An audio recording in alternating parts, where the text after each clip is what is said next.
Yancy Noll, a 42-year-old man with a kind heart, became the victim of a brutal murder while behind the wheel of his car.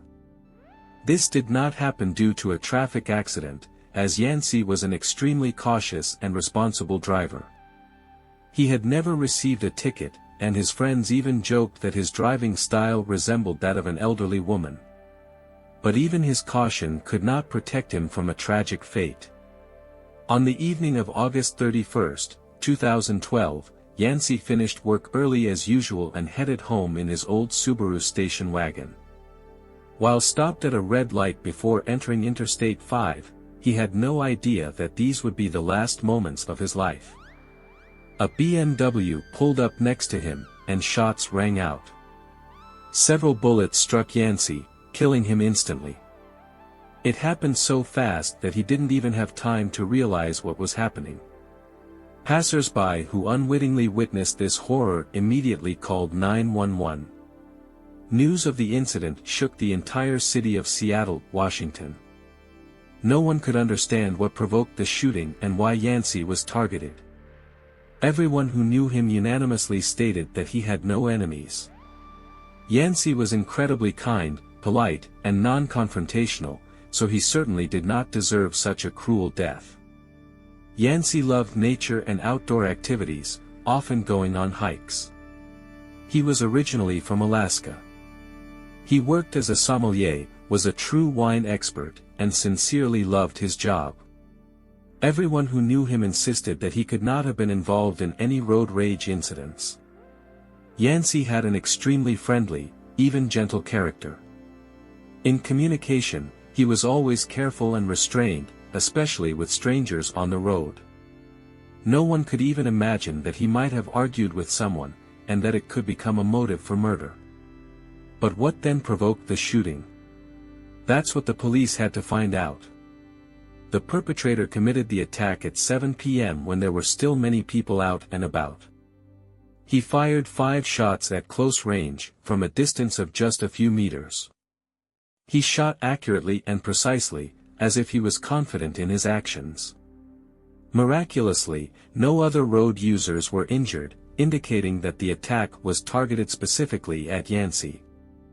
Other drivers who witnessed this horror did not immediately realize what had happened. They only heard a few loud bangs, then saw the BMW speed off, driving into the oncoming lane against the red light. The Subaru remained stationary with the engine running. 2 drivers took off in pursuit of the perpetrator, but he disappeared from view within seconds. When others approached the Subaru and saw the bloodied man behind the wheel, they understood the full horror of what had happened. A doctor who happened to be nearby pronounced the Subaru driver dead at the scene. 4 bullets had hit him in the head, 1 in the temple. Yancy's death was instantaneous, he didn't stand a chance. The 5th bullet missed.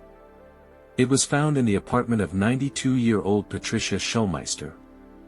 The bullet had pierced the fence, the window, then ricocheted off the chandelier and finally shattered a photo of a cat on the wall.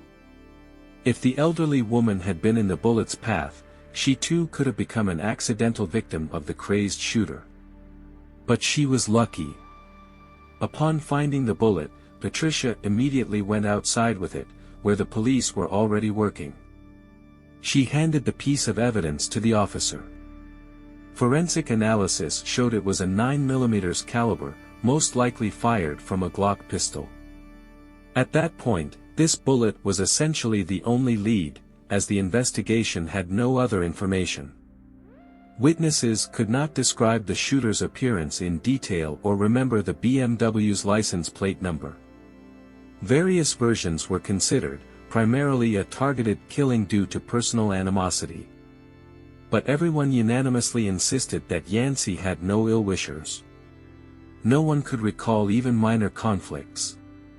A check of the police database also yielded nothing. Yancy had never been involved in any illegal activities. The investigation into Yancy Noll's murder risked dragging on indefinitely due to a lack of evidence. The only clue law enforcement had was the bullet found in the home of an accidental witness to the incident. In addition, it was established that the perpetrator had fired directly through the side window of his BMW from the passenger side, fragments of which remained at the crime scene. Therefore, the main distinguishing feature that investigators had was a BMW with a shot-out passenger window, which should have had bullet holes. Interviewing witnesses yielded a bit more information about the perpetrator's car. In particular, one driver reported seeing a silver BMW M4 speed past him through a red light. It was a sleek convertible that drove away from the scene with the top up, although the driver probably put it down later.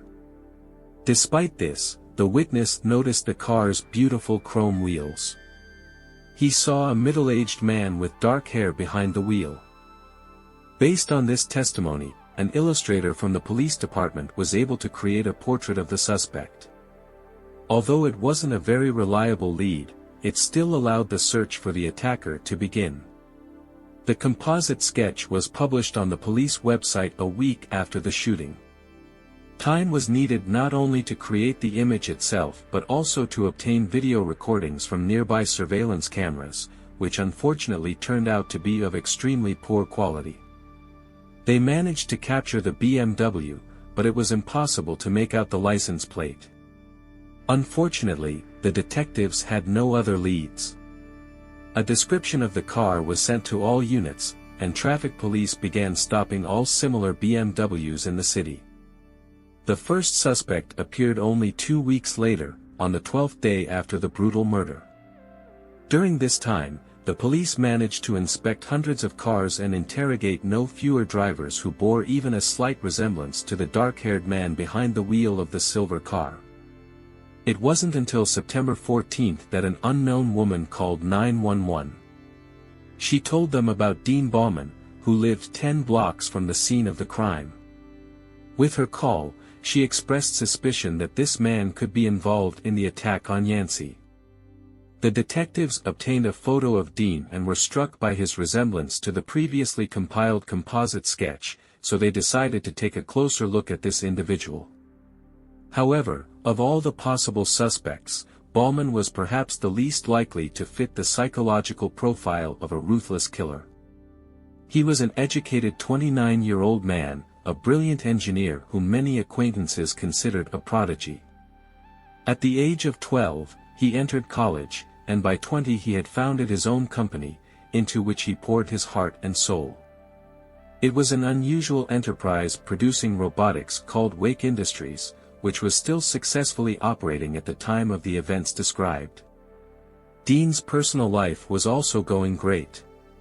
In 2007, at an educational seminar, he met Jennifer Palm, who was a successful dentist. A whirlwind romance blossomed between them, and a year later the couple got married. Friends said the couple lived in complete harmony and understanding. Dean himself was described as an incredibly intelligent, sociable, friendly, and purposeful man. No one in his circle could even imagine that he was capable of such cruelty. However, the investigators continued to gather information about him. The detectives began searching for the suspect's car and found out that Dean Bauman did indeed own a silver BMW similar to the one involved in the case. It remained to be discovered whether he still owned this vehicle. For this, surveillance was set up outside Bauman's house, but he seemed to deliberately avoid using his car. However, one day the suspect's garage door was raised high enough, and the police were able to see that there was indeed a silver sports convertible inside. The data collected was enough to arrest the brilliant engineer. On the morning of September 21, 2012, as Dean Bauman was about to leave for work, the police handcuffed him and took him to the station. The man had to wait several hours for the arrival of the officers who were to interrogate him. During this time, he calmly ate and drank coffee, but rather quickly became irritated because his precious time as a successful businessman was being wasted. Dean's wife was also detained and interrogated in the next room. To most questions, the woman responded evasively and uncertainly, neither confirming nor denying the information. It was obvious that she was hiding something. The conversation with her lasted over 4 hours. While the interrogations were underway, the detectives carefully examined Bauman's car. It turned out that the passenger window had recently been replaced, which further heightened suspicions about Dean's involvement in the crime. Tiny shards were found in the door frame of the BMW, indisputable proof that the window had indeed been broken. In addition, the smell of fresh paint was noticeable in the garage, which could indicate recent repair work. This was probably due to the fact that the car's silver rims had been repainted black. The police also obtained a warrant to search the Bauman's home. They were quite surprised at how empty the house was. Despite the owner's fairly high income, there was almost no furniture. Instead of a normal bed, there was just a plain mattress on the floor.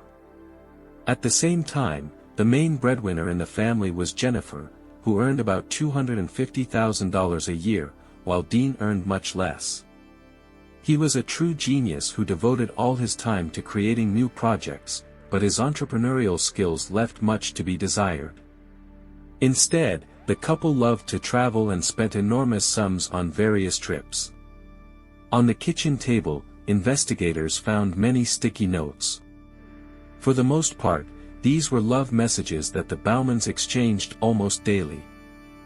However, one of these notes drew particular attention from the detectives. It contained a greeting to the best shooter in the Wild West. What could that mean?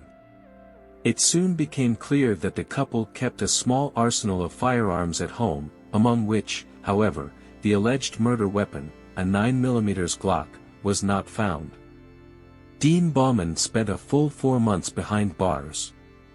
Up until the start of the trial, he could not be released on bail, as the amount was set at a staggering $10 million, a sum that even for a successful businessman was unaffordable. Despite all this, the man's behavior showed no signs of fear. Throughout the entire period of imprisonment, he remained remarkably calm and regularly spoke with his wife by phone. These conversations were monitored by law enforcement, who noted the couple's extremely strange, almost infantile manner of communication. Both the husband and wife used a myriad of endearing words and spoke with a kind of childlike frankness. This cuteness was so cloying that not every officer could endure listening to these conversations. In any case, no information useful to the investigation could be obtained from these exchanges. Meanwhile, the evidence against Dean Bauman remained extremely weak, as all the evidence was purely circumstantial. In building the case, investigators made every effort to find a possible motive for the murder. They carefully analyzed any potential sources of information, trying to find at least some connection between Dean and Yancy. However, no traces of correspondence, phone calls, or even mutual acquaintances between the men could be found. It seemed as if these two had never crossed paths in life at all. But checking the suspect's computer yielded some interesting results. It turned out that Dean had long been interested in the topic of the perfect crime. For many years, he had been collecting information on the internet about how to effectively take someone's life and avoid punishment. This obsession led to the creation of an entire database, a kind of library dedicated to bloody crimes, where all the information was carefully structured and analyzed. All these developments were stored on the suspect's hard drive. In addition, shortly after the murder, for some reason, Dean visited the memorial page of his victim on social networks. It also turned out that the brilliant engineer was literally obsessed with the image of James Bond. On his computer, records were found where Bauman drove his BMW sports car in an extremely aggressive manner at breakneck speed. The man also constantly practiced shooting and achieved considerable skill in this matter. Moreover, he was equally proficient with both hands. This was probably what that mysterious note was referring to.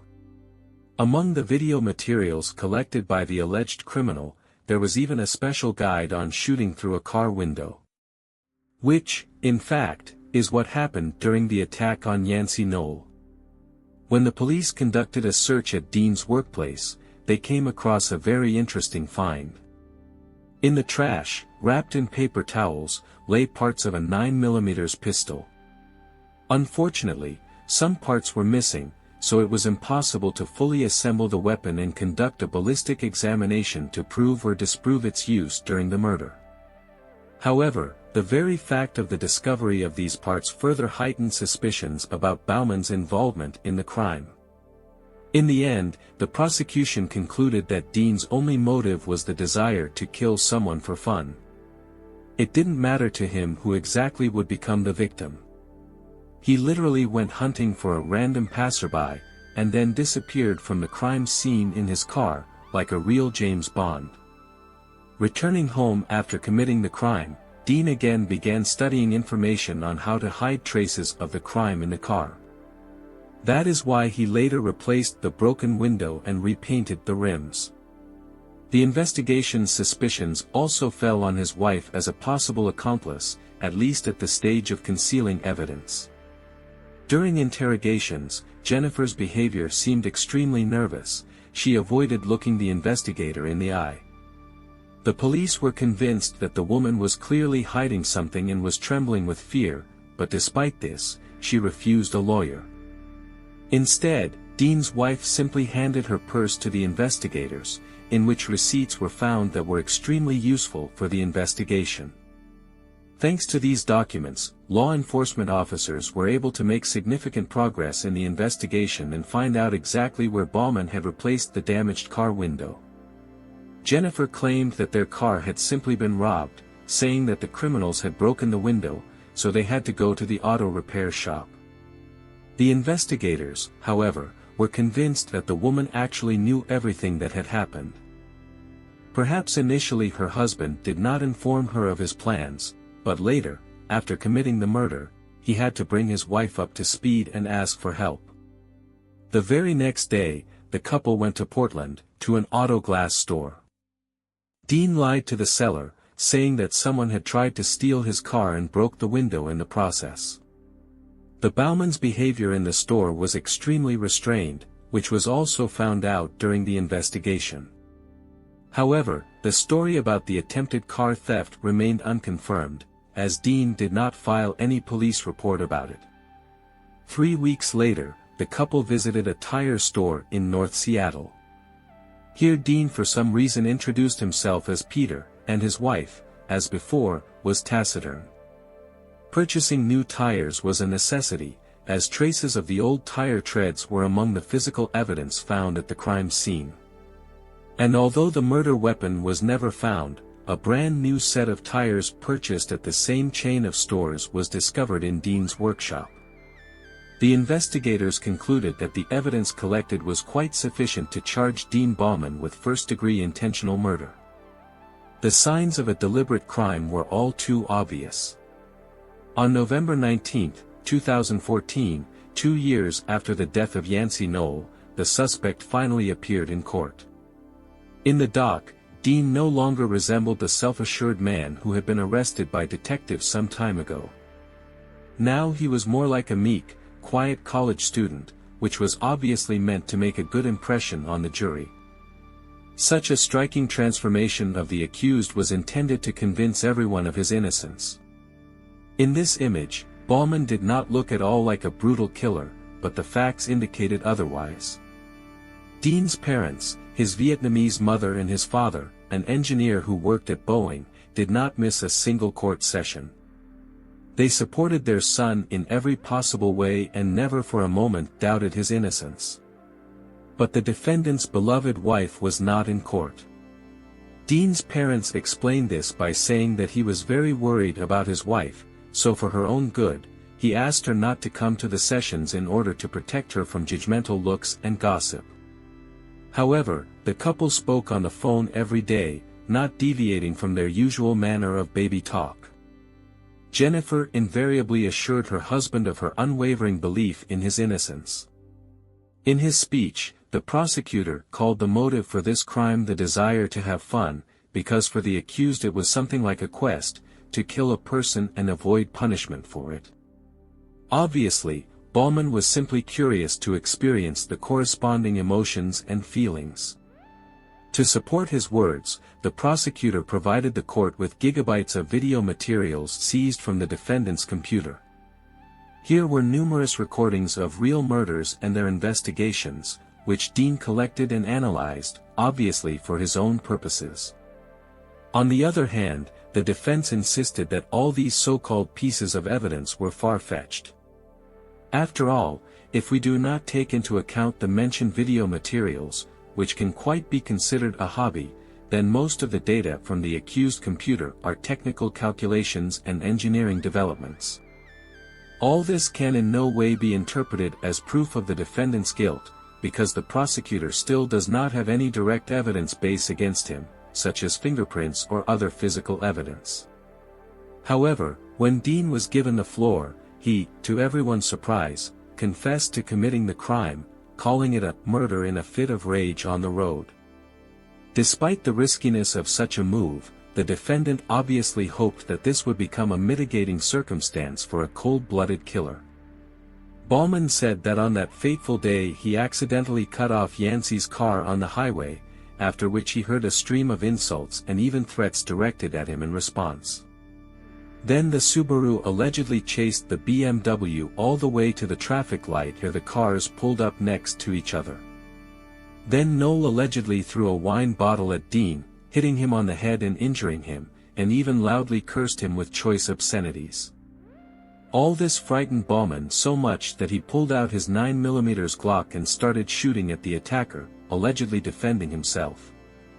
And although all the evidence indicated that this was a clear case of exceeding the limits of necessary self-defense, Bauman himself considered his actions completely justified.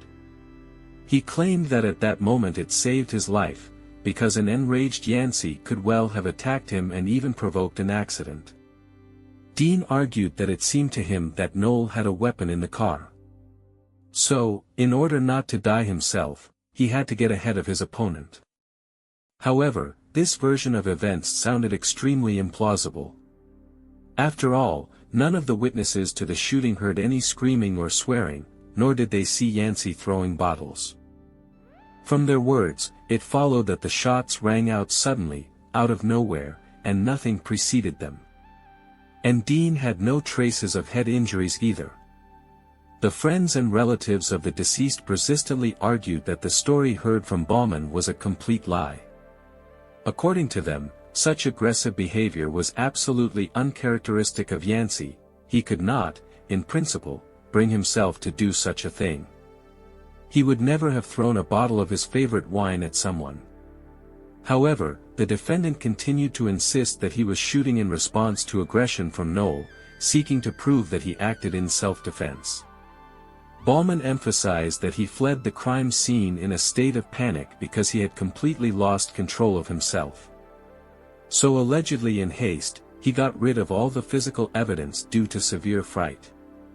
At the same time, Dean denied any connection between his actions and the video materials that he carefully studied and stored on his computer.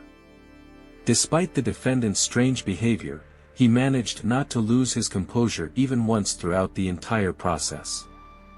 For 3 days in a row, the prosecution proved Bauman's guilt, albeit relying mostly on circumstantial evidence. Meanwhile, witnesses to the attack confidently identified him as the shooter. After the debate ended, the jury retired to the deliberation room to reach a verdict. On December 9, 2014, the jury unanimously found Dean Bauman guilty of first-degree murder. This verdict so shocked and saddened the defendant that he did not immediately believe what he heard. For the first time, Dean gave free rein to his emotions and burst into tears right in the courtroom. During the sentencing, Bauman's parents spoke out in defense of their son. They took all the blame on themselves and, in an extremely emotional speech, apologized to the family of the deceased. The parents begged to be sent to prison instead of their talented son, who could still benefit society.